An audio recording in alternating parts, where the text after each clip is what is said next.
just want to make a historical point here, and that is that when this building was built, and I was at the groundbreaking for this building, because I was on the board of advisors for NetTech, when they broke this building back, I don't know, it was like before COVID, I think. They asked us on the board of advisors, how should we design the classrooms, right? And so one of the things that we advised them to do is to have 2 classrooms that were mirror image, like these 2 classrooms are, right? And the reason for that is that so we can do red team, blue team exercises, right? And this little pass-through door is for the referees to go back and forth and maybe even communicate information or tell people to stop or what have you. And it's my sincere desire that we do that, like have a live simulation of a red team, blue team exercise using the computers in this room. But you guys have actually done it in a class, virtually, with just, without having to log on and do stuff. But the point is that that's what these rooms were designed for. And there's a variation of this called Purple Team. Anybody heard of Purple Team? You know what Purple Team is? What is Purple Team? So Purple Team is kind of the intersection of red and blue team where they, from my understanding, they do come up with these vulnerabilities, but also test them in a more aggressive framework than the team would be defending. But they're also not necessarily outside contractors like red team. Right. Well, so what happens when you combine red and blue? You get purple, right? And so Purple Team is where you have the red and blue team, in a sense, collaborate. Now, why would you want to do that? Well, you're running a company, right? And you're trying to figure out what attack vectors would exploit those vulnerabilities. Have, instead of like waiting for the attack to occur during the simulation for your own employees, so it's okay, you're the red team, you're the blue team. You guys have at it like you just have for a few minutes, and then we come and we do what this. We're essentially doing the Purple Team today. We're gonna collaborate and learn from each other of what needs to happen to harden the attack surface, right? Like what sorts of exploits would be attempted, what sorts of controls would be deployed.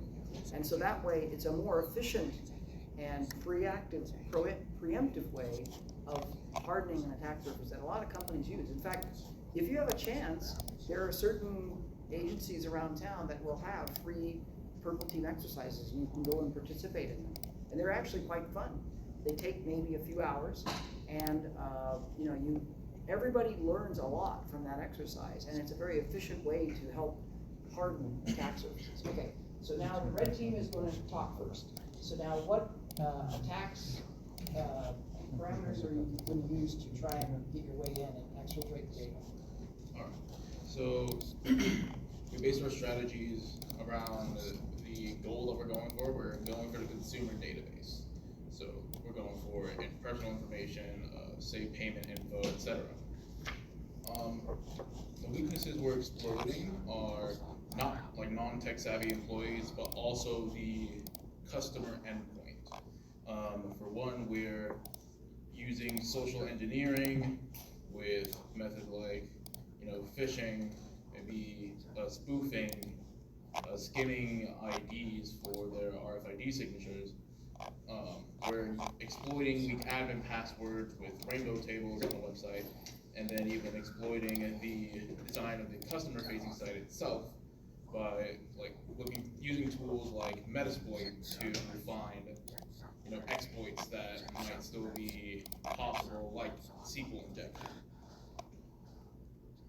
The red team was like, what are you targeting? Customer database. What weaknesses are you exploiting? You mentioned a number of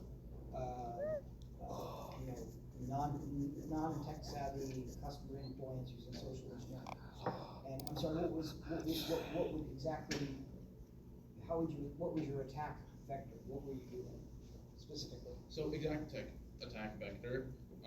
Two fronts would be the physical location itself with the social engineering.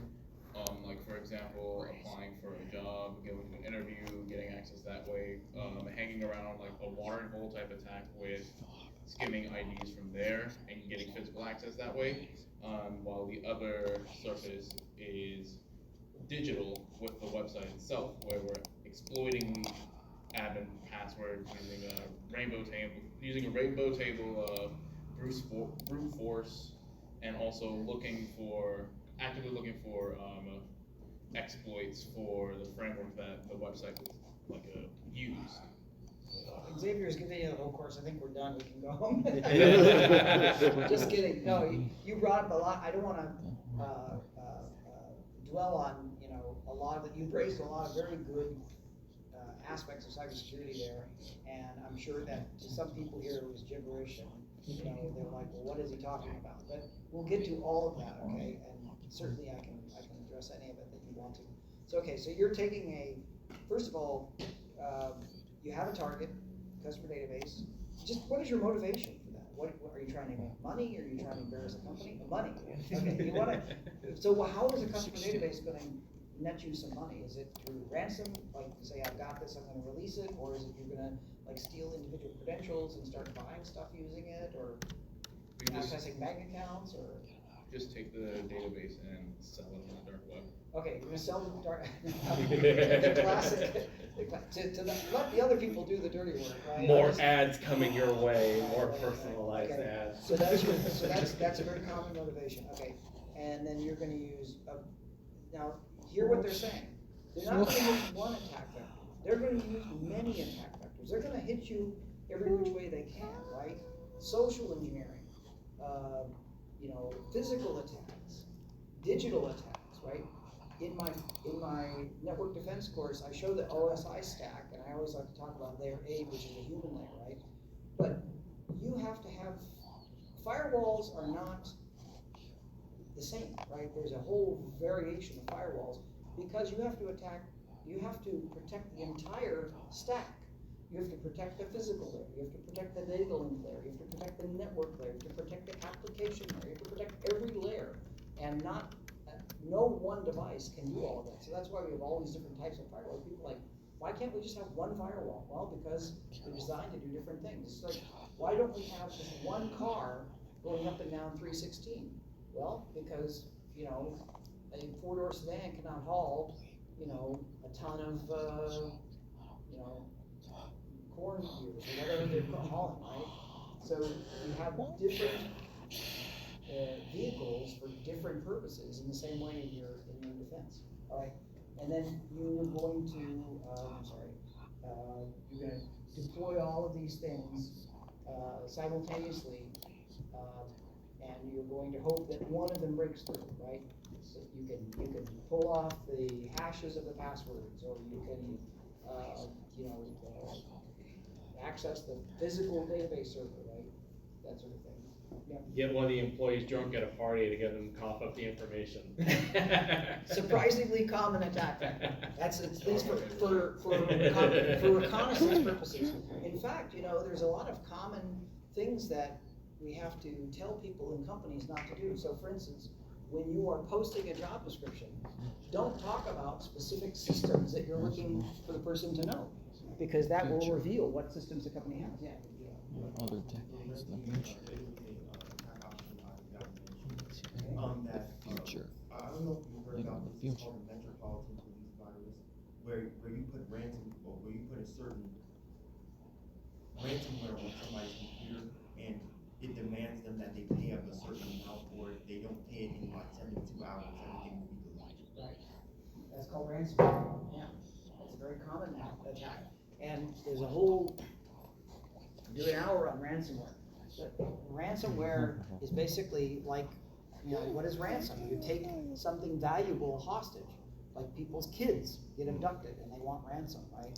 Or they take your identity and, they keep it hostage, or your computer itself. So that's a very common attack vector. Okay, so you're gonna do a multi-thread attack.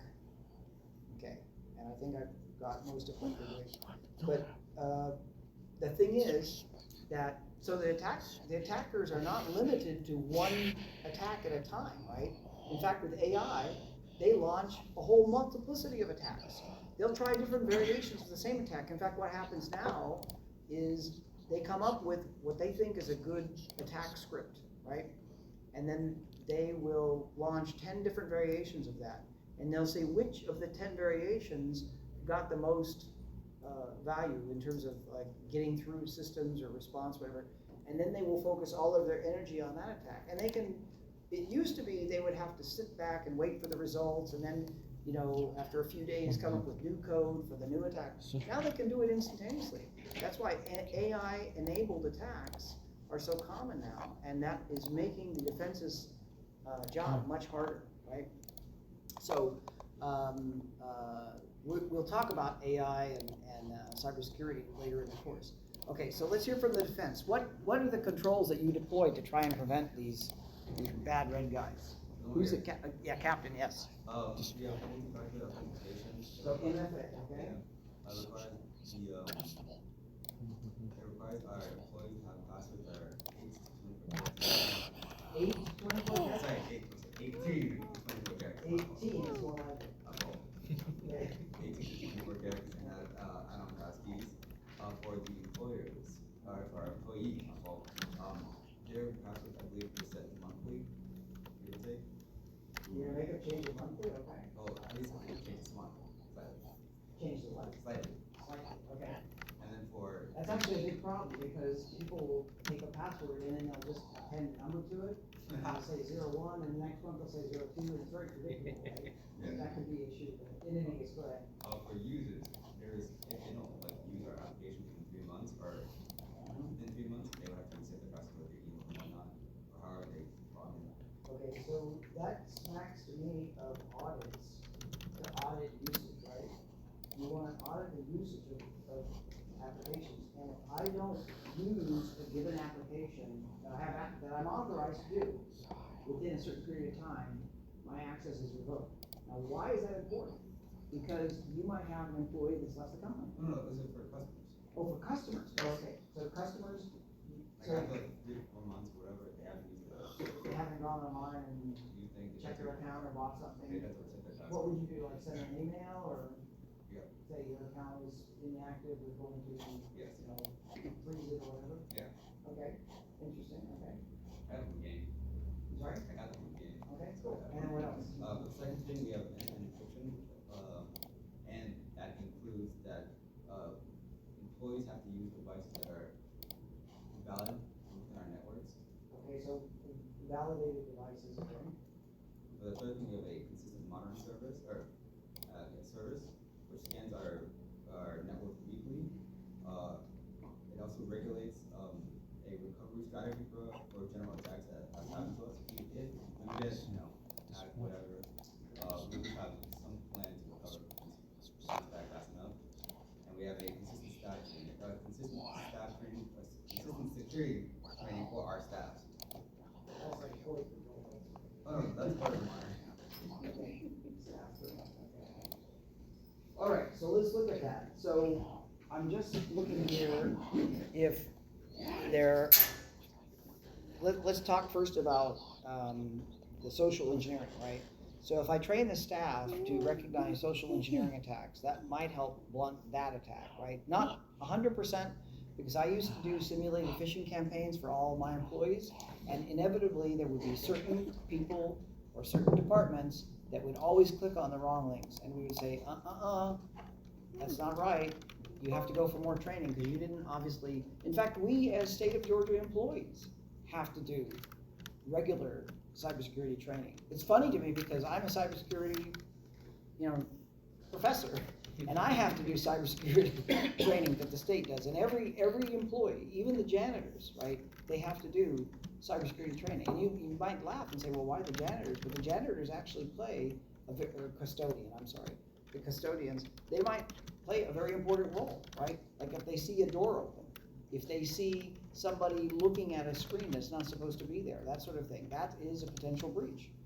Okay, so as far as the social engineering, you address that to some extent through the staff training, and then so I'm just trying to look through these attacks. Another attack was wanting to get to certain endpoints, like the customer database. Well, if I don't recognize that device, if that device is not registered with me then I would not allow it to have access. So it would need to somehow spoof a recognizable device, which would be, a little difficult. And if they tried to log into the database, right, they not only would have to provide a long password, but they would have to use multi-factor, which hackers do use, especially if they're the texted codes, right? They could spoof a number that relates to that user they pretended to be and get the code, but it's more difficult with MFA. So MFA is a good catch-all. In fact, the Department of Homeland Security Center for Infrastructure and Cybersecurity says that MFA is one of the most important things you could do to protect your accounts. In addition to having, long, complex passwords. All right, and then physical attacks. So they talked about spoofing, like dressing up like a repair person, or pretending to be an employee and looking important and walking around. When I first moved to Atlanta, I was working downtown for a consulting firm, and there was a guy who would come in the office carrying a briefcase, looking like a client or a visiting, partner from some other office, but he would always come around lunch. And the reason is because the receptionist used to take a lunch break, right? And there was nobody at the front door. And so somebody would inevitably let him in and bypass the security control of the receptionist, and he would just walk around the offices. And what he would do is and of course, if the receptionist was at lunch, a lot of the other employees were at lunch too, he would just go into a random office and grab a laptop and take it. And they finally caught him, because he was just taking the laptops. He didn't have anything against the consulting company. He just wanted to fence the laptops and get some quick money, right? And he could do that. So he was spoofing an employee or a client or something to do that. So physical security, you guys didn't say anything about physical security. You did talk about audits of usage, which is good, but if you don't have, the only thing that would apply would be the social engineering aspect of it, that if you would train people to keep an eye out for people who look suspicious or don't seem that they belong there, like they piggyback their way in, or they've spoofed a repair person, and they, said, even there's people carrying a heavy package, oh, can you open the door for me? I want to go in, and they let them through. You can't do that. Can't hold the door open for somebody. Everybody has to scan their badge. That's a social engineering attack, right? So that one maybe would address, but I think that they had a very valid attack vector with the physical attack. The only downside of that is that if it's a really valuable asset, it's not just going to be sitting in an office somewhere. It's going to be in a data center. I used to have my stuff at the data center at QTS on Satellite Boulevard in Sewanee. To get into the cage where my servers were, I had to go through all kinds of hoops, right? I had to use retinal scans. I had to enter a passcode. I had to take a physical key. I had to show my ID to the guard, right? There were I had to have a badge. So I had to go, in fact, I have a slide in one of my classes to talk about that. How many hoops I had to jump through to get into the physical place. So if you have a physical attack, it is very difficult to execute without maybe the data center staff being, collaborating, right? And I heard people talk about bribing, right? That's a type of attack, right? Or you say to the social engineering attack would be, hey, I know you work for this company. Hey, I've done my research on you. I know you have lots of debts and you want to pay them off. I'll give you $10,000 if you give me physical access to the server, or if you give me valid credentials for the server, the customer data server. And that's what happens, right? People are bribable.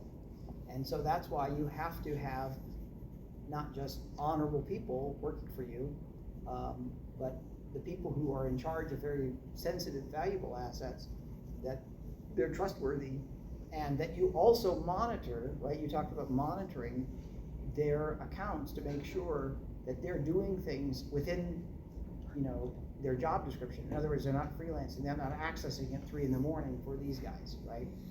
So I would say that they had a very potent attack with this, you know, multi-threaded attack of the attack surface. And it's theoretically possible, but I think it would be unlikely that they would be able to break through your defenses. So I'm going to declare the blue team the winner today. So give yourself a round of applause. All right.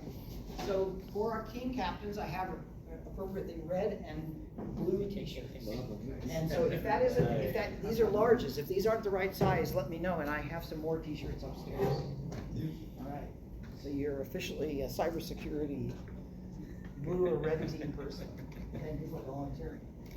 Okay. So, Hello, thank you so guys. much for participating in that. Okay. Hello. We're getting close to the end. Let's, any questions about any of that? What? Okay. All right, that's actually not the Kahoot. I have to go to Kahoot itself. All right, we'll do Kahoot in a second. So, any questions about that exercise? I hope that was fun and interesting. It brought up a lot of stuff that we'll talk about in the course, like we talked about rainbow tables. If you don't know what a rainbow table is, you can go look it up, and we'll talk about that in the course. Multi-factor, social engineering, spoofing, what else? Physical attacks, right? Security controls, all of these things, this is all part of fundamentals of information security. All right, let's have some fun with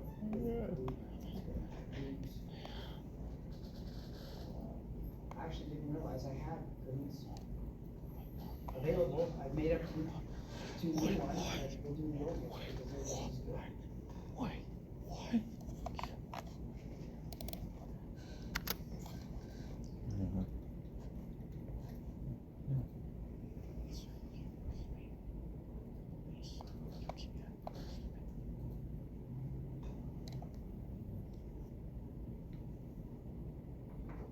No sound or something.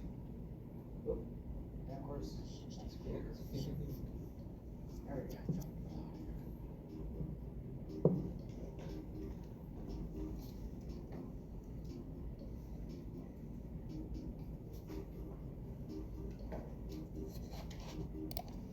So, due to my budget, I don't have any more prizes. This is just for glory at this point.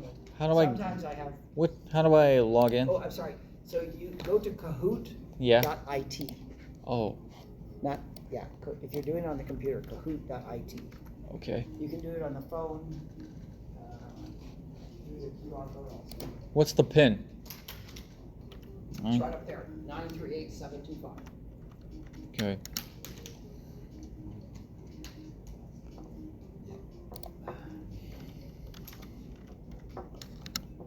So this first one is going to be very central to what we talk about next. By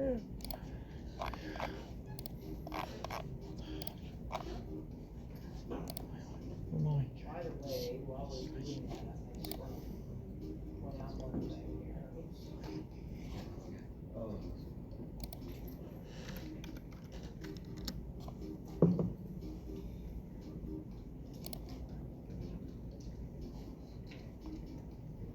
In the very top of your lesson, there is some PowerPoints that you can review. I don't happen to think they're that great. I have alternatives for later chapters that I can share with you, but you know, that's resources available. Oh, look who's here. Oh, we covered most of this today. Oh. Okay. And these practice questions here, this is due on the 30th. It's not due this coming Sunday. Again, we're not really doing chapter 1 this week. We're going to do it more fully next week. But please work ahead if you like. Okay. Sorry, does somebody have a question? Raise your hand. Oh, I did. Yes. But maybe we can. I don't know. Like, what's the difference between a pen tester and a threat hunter? So one is offense and one is defense. Which one's defense? Defense is a threat. Okay. They're looking for threats. They're doing what they call assume breach. You assume that you've been breached, and I'm looking for somebody who's in my network or some threat that's being executed. So they're kind of like the flip side. And I was always a defense guy. I was always in charge of defense. And it's only when I taught 2613, the ethical hacking, because I was not an ethical hacker. I'd never done ethical hacking, pen testing, or anything. I'd hired pen testers to do it on my attack surface. But it helped me immensely in terms of the ability to think like a defensive, like to improve the defenses, to think like a hacker. That's why I went back and forth between groups and I said, okay, you need to define controls that is going to parry these attacks. Think like a hacker, what the hacker's mind is, what they're going to do. And I told these guys, think about what controls are putting in place, the obvious things, and then try to figure out, psych them out, right? Come up with something different. It's no different than in football, right? Because in football, you know, if it's 2nd and 1, right? People are going to think, well, they're just going to run a short run to get the first down. But instead, the quarterback drops back and throw a long pass because he's still got 3rd down if he needs to get the first down, right? So it's a question of what is the score, what is the situation, what's the environment, right? Like if it's pouring rain, maybe throwing a pass isn't the best idea. Ball slippery. Okay, let's start the video. History.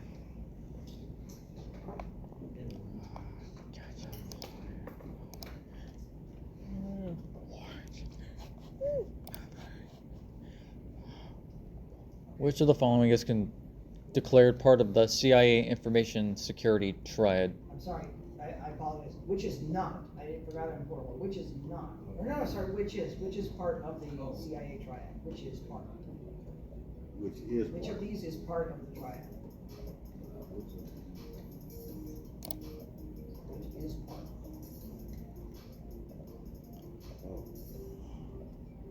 And CIA doesn't stand for Availability. Central Intelligence Agency. Okay, so let me explain.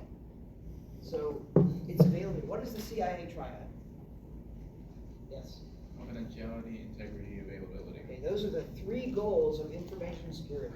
That's going to run through every single concept in the course. You're trying to protect the confidentiality, the integrity, and the availability of information systems and the data associated with them.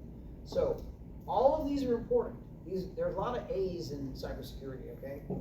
But in the CIA triad, availability is your goal, right? That's the fundamental building block of information security. These other things support that, right? So for instance, authorization. To authorize you, I didn't put on here authentication also is another A. Authenticate, you are who you say you are. Authorization, now that I've authenticated you, what do you have permissions to? Not everybody has permissions to everything, right? Like not everybody can go in and see the CEO's salary, right? Or their co-worker's salaries, right? So there's are you authorized to see it? Are you, you know, doing things that would lead to assurance? Like basically, are you assuring that things are safe or that the controls are working properly?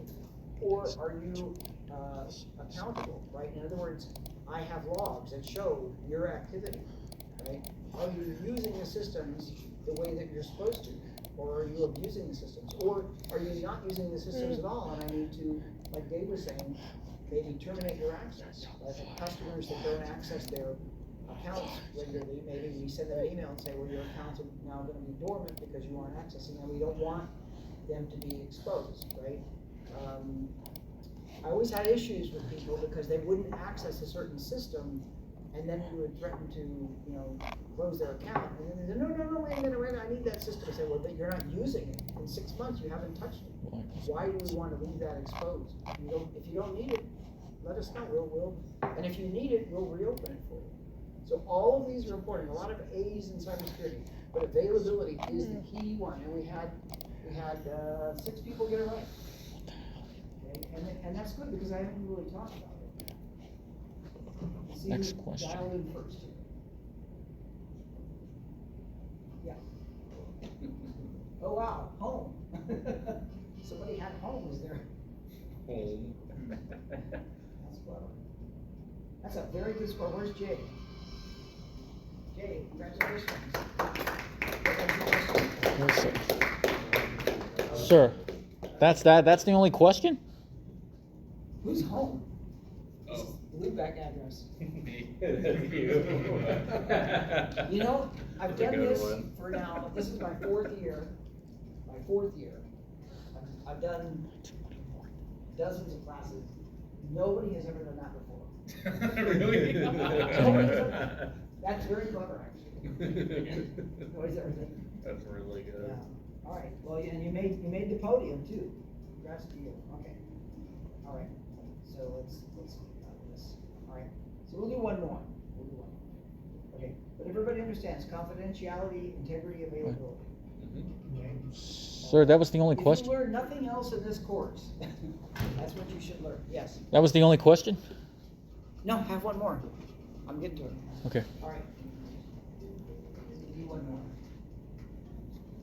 Let me, let's go back.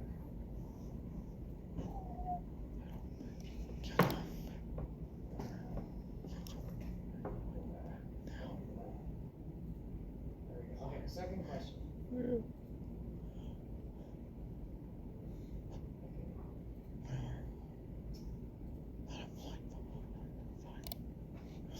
I think this is a true false. Yeah.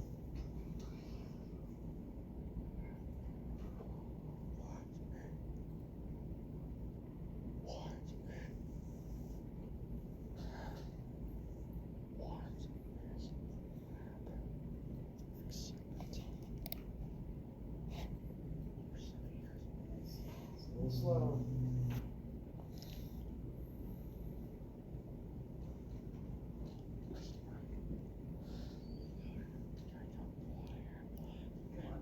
What I try to do is I try to distribute these across the class, but since this was the first class and we had a lot going on, and that's my way of determining if you're paying attention, right? Because I could talk for 15 minutes, but you may not get any of it, and I can kind of tell, like, am I connecting or not by doing the there's the sound, just kicked in.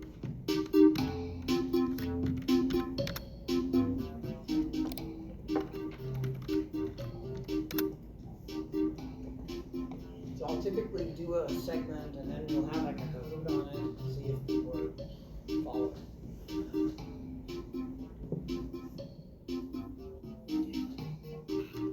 It's not false.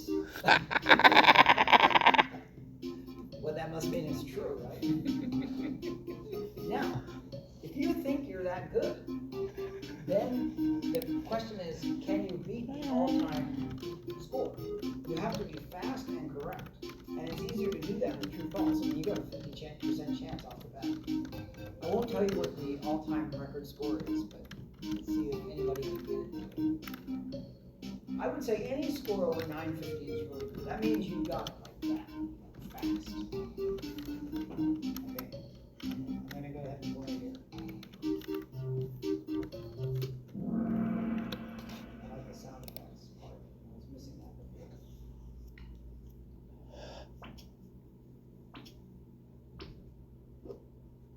True or false?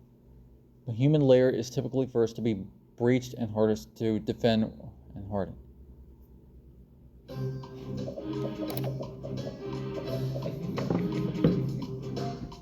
lot of fast answers. Tough to be on the podium for this one.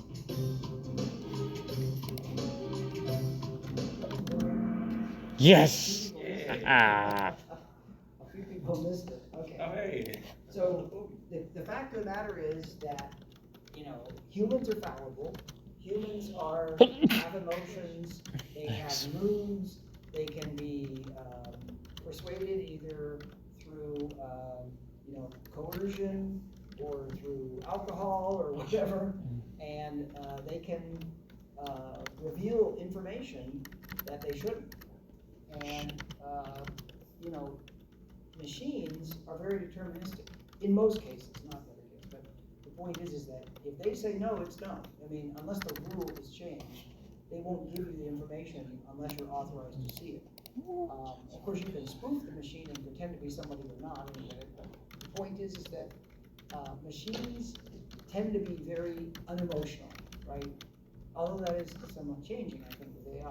The point is that human beings are the weakest link in the attack surface because they're the first to be breached. In fact, almost all attacks start with some sort of social engineering, right? And that's why you have to have controls like policies, simulated phishing exercises, things like that to prevent people from being an easy mark, right? And they're also very hard to harden and defend, right? It's much easier to invest in controls, physical controls, technical controls, and defend attack surfaces that way. All right. So let's see who actually got on the podium. This is going to be real interesting. That's a very good score.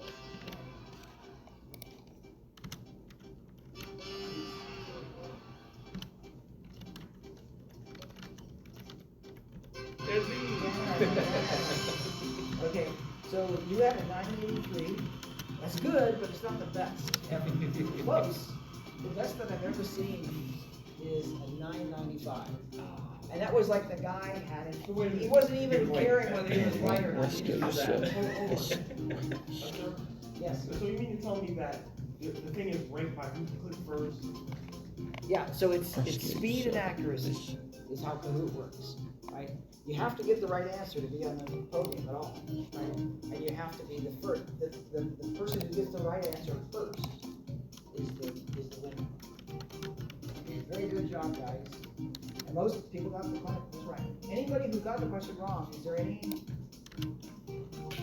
reason that you don't see how it is, how it's the right answer?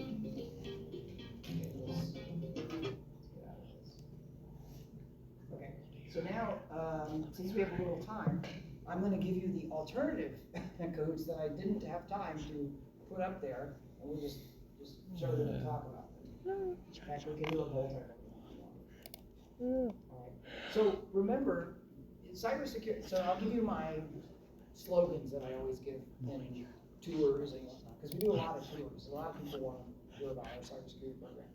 So one is that there's a place for everyone in cybersecurity, whether you're very technical, like you want to do PhD level math cryptography, or you're very non-technical, you just want to work with people and do training and educate them about the dangers of social engineering. There's a place for you. The other thing is that there's more psychology than there is technology in cybersecurity. Like you saw with our red-blue team exercise, it's a psych game. It's like, well, is he going to do this? Are they going to do that? The very easy example of this is, have you ever played rock, paper, scissors? Yeah. Right? So in rock, paper, scissors, how do you win? You psych out the other side, right? You say, well, he went for rock last time, so he's probably going to go for paper this time, so I'm going to go for scissors, right? So that's kind of the psych game that's going on, but at a very sophisticated level, using all kinds of open source intelligence and social engineering and stuff. So there's more psychology. In fact, I'm surprised that we don't require a psychology course in our cybersecurity curriculum, because human psychology is such a key part of how do people breach attack surfaces. Yes. I have a psychology class. You have a psychology class? Yeah. Very good. You know, our teacher of the year, Tracy Duck, teaches psychology. Oh. She won the award for the best teacher in that tech. So if you have a chance to take her class, you should. Maybe this year I'll win. In any case, psychology. So everything you do in this course, think about the human ramifications of it. Right? This is not like programming where you have to write the command in exactly the right way and the syntax has to be correct for the command to execute right. This is not as deterministic as that. It's more of an art than a science. There is a lot of science in cybersecurity, but it's basically a human endeavor, right? Both the attack and the defense. Okay, so a couple more Kahoots. We're not going to do them on the phone, but I just said CIA stands for Cybersecurity in Action, Confidentiality, Integrity, Availability, Controls, Incidents, and Authentication, Central Intelligence Agency. Well, obviously the last one is false. And the correct one is number 2. Right? But I do want to point out that controls, incidents, and authentication are all important parts of cybersecurity. Controls beforehand, right? Incident response afterwards, and authentication during, right? While you're running systems, you need to have continuous authentication. Okay, that's one of the A's. Okay, and the last one, this course prepares you for which CompTIA certification exam? 3. Number 3, Security Plus, yes. So, has anybody done A plus? Any A plus in here? 1, okay. Any Net Plus? 1, okay. I think there was 1 Security Plus too, even, right? Has anybody done Sec AI Plus? That's a brand new one. So, what is Sec AI Plus? I'm actually taking a course this fall. You know, we also take courses as instructors. Sec AI Plus is a extension of the Security Plus certification to the AI world. In fact, what's going to happen, I predict, in the next 3 years, because my Security Plus, I got it actually last year. It's valid for 3 years. I'm probably not even going to renew my Security Plus. I'm probably instead going to take the Sec AI Plus, because the Security Plus is probably going to be deprecated at some point. Because you can't think of security without thinking of AI. In fact, all the conferences I go to, all the conversations I have are around what AI is doing for us and against us in terms of security. Yes. Makes me think of how, like, I don't remember which one it was. I think it was Claude. I think it discovered because, like, Yeah. I use a version of Linux as my daily driver of Fork Parks Linux, actually. And I remember specifically when someone used Claude and they found, like, I think it was like 20 vulnerabilities in the Linux kernel or something. Mr. Andrews, sir, fixed. can you come over here, please? Sure. I managed to do this, but I can't be able to. That's okay. The date was it'll have a timestamp on it. Submit it? Yeah. Go ahead and submit it. It'll have a timestamp. I didn't enable the date field. I'll know that you did it, and it should give you credit for it. So, all right. So, I'm sorry. You were talking about. Yeah, I was talking about how they found, I think it was Claude found like 20 Claude, different yes, vulnerabilities, okay. and I think some of them were there since like the kernel first was made too, Right, as well. right. So They just weren't found. who here has used Claude or know what Claude is? I love Claude. Claude, okay. So Claude is Anthropic's AI tool, right? There's a free version, there's a paid version. It's probably the leading tool right now. The first one out the gate that most people were familiar with is ChatGPT. It turns out, I went to a conference earlier this year, and there was a guy talking about how employers are interviewing you, right? I think some of you are concerned with that, like what kinds of questions you'll get during the interview. Here is a typical interview question for a cybersecurity person, and that is, tell me which AI tools you use on a regular basis and what you use them for, right? Because all of these tools have different strengths and weaknesses, right? And he's looking for 3, right? It's not just that you ChatGPT, chat and use it like Google, right? You have to have a portfolio of AI tools that you use for different purposes and describe to that interviewer what you're using them for. Because they say, look, if you can't use AI, I have no use for you, right? In fact, I'm glad I thought of this little segment. Everybody asks, what about AI? Can I use AI in the course, right? It turns out that the official Gwinnett Tech policy is no. I don't know if you've encountered this with any of the other courses, right? The official Gwinnett Tech policy is no. They leave it to the discretion of the instructor. I've told my instructors, students are allowed to use AI. Now, why would I do that? You have a question about that? No, I was gonna say my last instructor said, go ahead and use it because Google is using it. Yeah, Gemini. Yeah. Right, yes. My policy when it comes to AI, the way I personally use it is, I don't use it to answer questions for me, like doing homework, obviously. But obviously for something like this that involves like finding vulnerabilities, having a tool like that is very helpful for just finding those vulnerabilities faster, so it makes sense to use it. Right. When you use that for studying? Absolutely.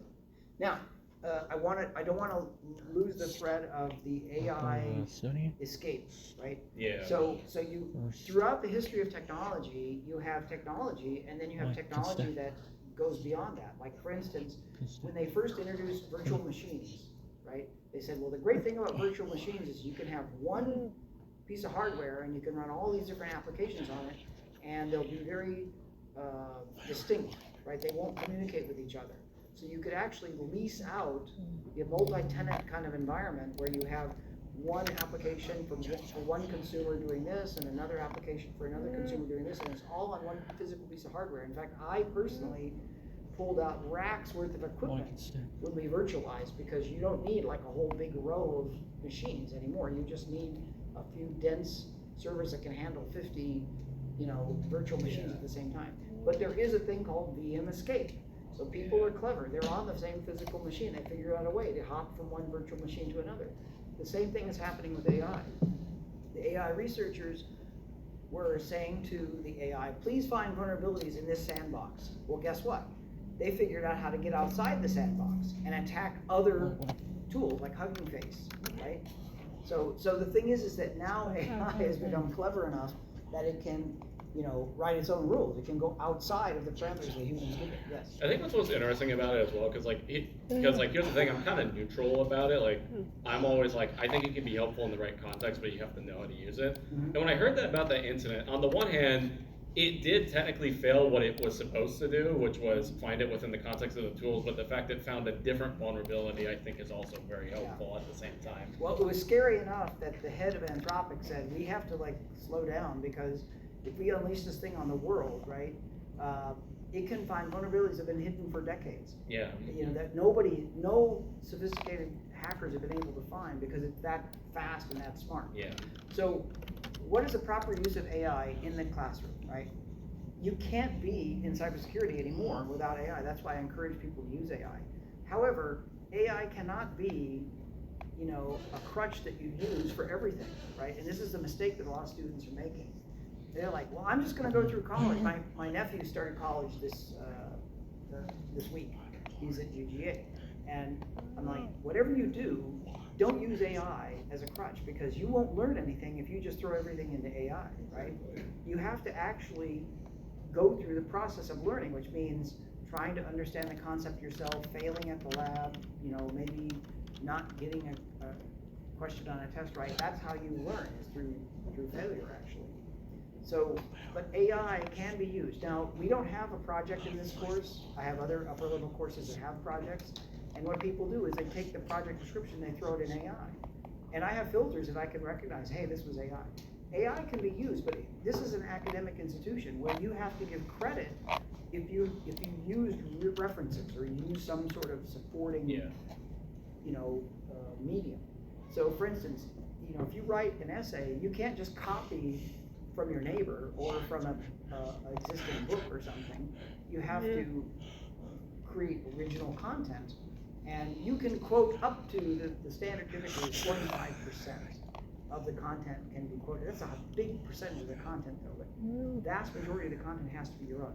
So I tell my 2602, 2611 students, use AI. I mean, it's very helpful. It'll help you do research. You'll learn a lot. You'll get good ideas. But ultimately, you are short-circuiting the learning process if you use it for everything. Because when you go for your job interview, or even for your job, you can't sit there, the interviewer's asking you a technical question. You can't pull out your phone and then pull up Claude and put the question in. Or is it, can you repeat that? My Siri didn't hear that. You can't do that. They want to know what's up here, not on your phone. Yeah. It's like asking your mom to do everything for you, almost when you were younger. Yeah. I mean, that works when you're like 3, right? Mm-hmm. But not when you're, 23. So in any case, now, we welcome the use of AI, but again, the caution is that it cannot be used in any assignment to generate 100% of the response. In this course, you're going to have labs and quizzes, so it's really not as relevant. But like if I give a participation exercise where you have to give a written response, then maybe keep that in mind. But it's hilarious because sometimes I'll ask questions and people will just throw it in. Like I asked one time, what's the 5 P's of cybersecurity? And they gave me this completely bogus, irrelevant response that had to do with like respiratory therapy or something. Did you even read the output of the AI? Did you read it? Yeah. I mean, it's like, it should be at least somewhat relevant. It was too funny. In any case, learning is your job, and AI can be an aid. In fact, at MIT, they did a study, and they gave people a project to do, and one of the groups, they said, you can use AI all you want. And then the other group, they said, you cannot use AI. And then halfway through the project, they said, now you can use AI. And it turned out that when they did a cognitive test at the end of like who learned the most in the project, by far the people who had to do it without AI in the beginning, they went through the thought process to try and figure everything out. And then they validated their answers against AI, and they really absorbed the material. The people who just threw it into AI, they didn't learn anything. All right. Any questions about anything? Don't forget the no-show exercise by Sunday. And then, what else? There's nothing else. Let me just check the schedule again. Participation, you did. You got credit for that. Congratulations. I'll put that in the grade book. I don't have it in the grade book yet, but I'll put it in there. And then next week, we'll meet again. And we'll talk about the 7th of September. I know it's a holiday. We'll figure something out for that, but we don't have to worry about that for another week or two. All right? Thank you very much.